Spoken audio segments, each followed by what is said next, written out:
Start.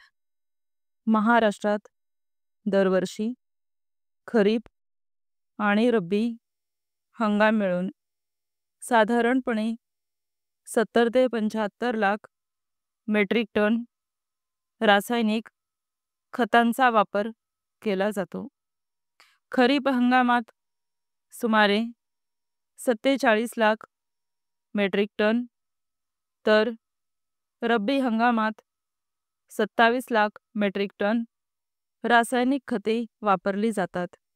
Nashik विभागात सर्वाधिक तर कोकण विभागात खतांचा सर्वात कमी वापर होतो.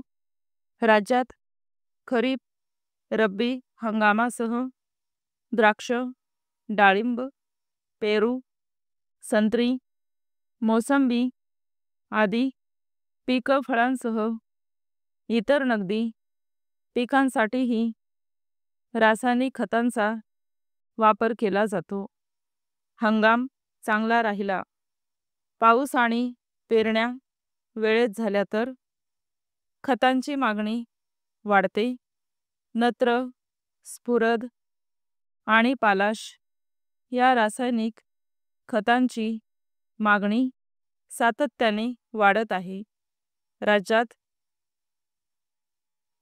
1819 या वर्षात निम आच्छादित युरियाची 50 किलोची पिशवी शेतकऱ्यांना 295 रुपयांना तर DAP खतांची पिशवी साधारणपणे 1200 रुपयांना मिळत होती. MOP खताच्या पिशवीचे दर 673 रुपयेपर्यंत होते. 10-26-26 या खताची पिशवी 1120 रुपयांमध्ये उपलब्ध होती.